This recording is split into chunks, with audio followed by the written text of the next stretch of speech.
Hello, happy January. Today we're talking about instincts. I want to help you trust that initial spark, that initial instinct before that pesky angel and devil show up on your shoulder and try to talk you out of everything. We all have moments where a brilliant idea hits us. It's like a bolt of lightning and we feel like this is it. This is the idea. I'm going to roll with this. I've won the lottery. This is the golden ticket that's going to help me move toward my goals.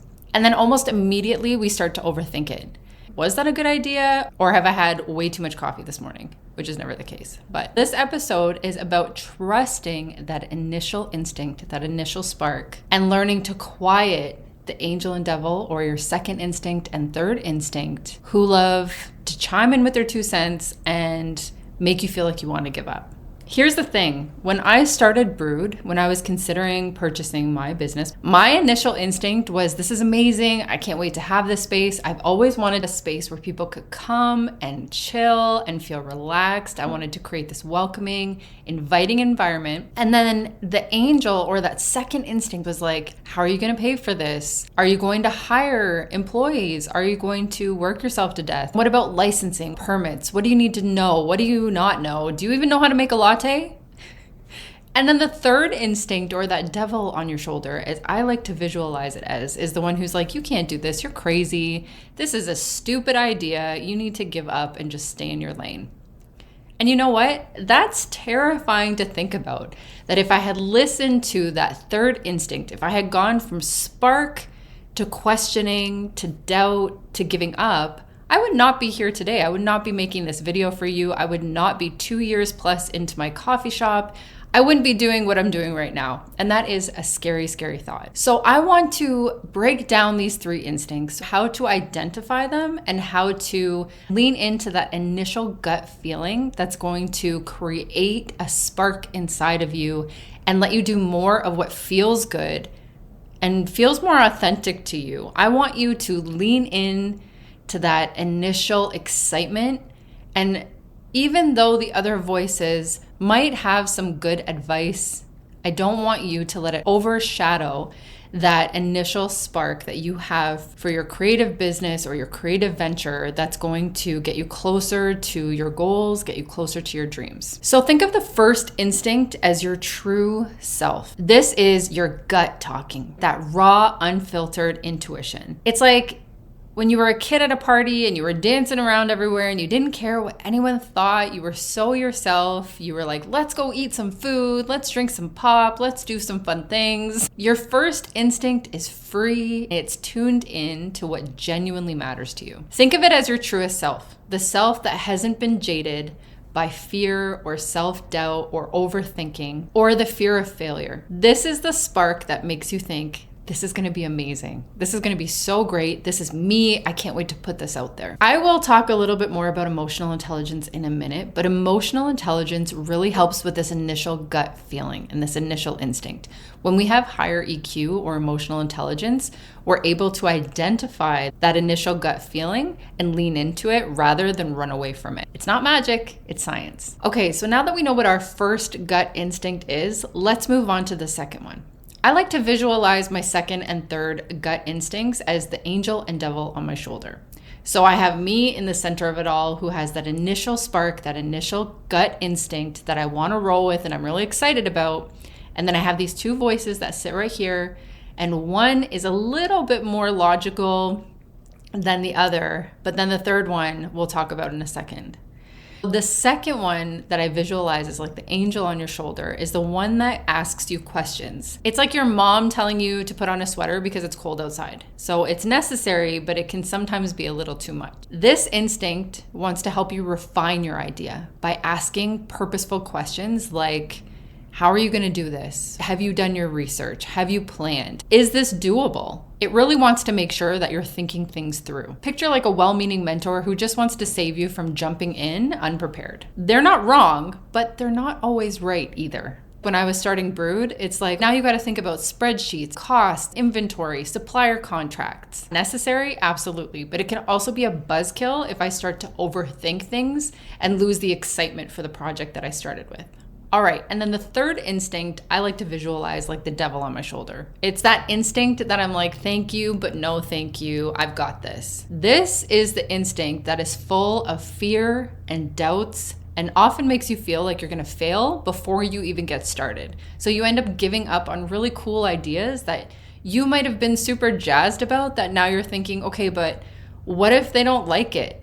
This is that instinct full of other people's opinions that should not take you away from what you really want to do. It's whispering things in your ear like, you're not good enough to do this. What if you fail? What if you're left struggling and you have no money and everybody quits and nobody comes in the door? That's what this one does. And this is the one that we need to identify and learn how to tune out the most. You can also think of it as a voice that's protecting you from risk. And that's great, but rarely does anyone make it far in business without taking risk. It's like planning a road trip and then canceling it because there's a 10% chance of rain. Silly, right? 10%? Okay, I can take that. So if you can visualize your different instincts, maybe even give them a name. Like, this is my authentic me. This is my voice or instinct of logic. And then this is like Downey Downerson, who's just going to make me want to give up before I get started. It can give it a little bit of humor as well, so you don't focus too much on the fear of things. And it helps you compartmentalize so you can say, okay, I need to consider the risks. I need to consider my options. I need to take this seriously, but I want to lean into that initial spark because I know that this is going to be great. I know that this can be great if I give it a chance. I really believe that trusting that gut instinct and that initial spark comes from understanding yourself and being able to tune into raw, unfiltered instinct. We only really know what that is if we've done the internal work to figure out who we are and our relationship to the world around us. So doing that emotional intelligence EQ work is going to help you identify these instincts better. EQ is like the ultimate superpower for decision making. It helps you understand and recognize your emotions so that you can tune out the noise around you. High EQ means recognizing when your spark is genuine versus when fear is hijacking your thoughts, using the angel's feedback constructively without letting that overthinking bog you down, and calling out the devil on your shoulder for being a drama queen and trying to make you give up. Psychologist Daniel Goleman, who popularized EQ, emphasizes that emotionally intelligent people trust their instincts because they've learned to separate intuition from fear. Here are some steps to help you reconnect with and trust your instincts. Sit with your idea and ask yourself, what excites me about this? Why am I so excited about this?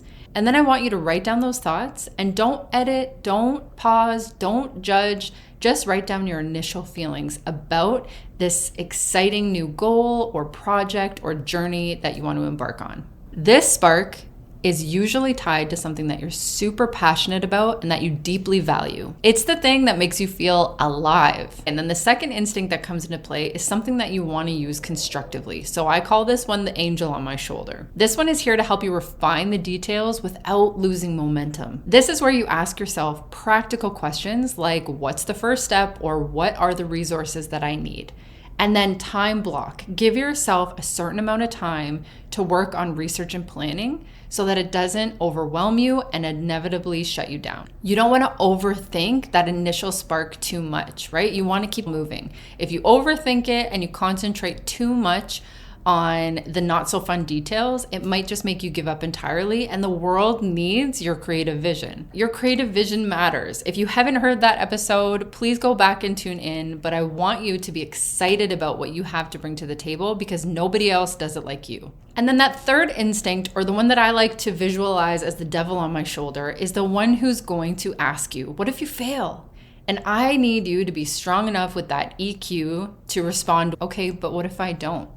Because it's not so much the failing, it's the not trying that you're gonna regret, right? Failing is a part of the process. I fail all the time, but I don't care so much about the failing. It's that if I don't try, how will I know if it works or not? So instead of imagining the worst case scenario, imagine the best outcomes possible.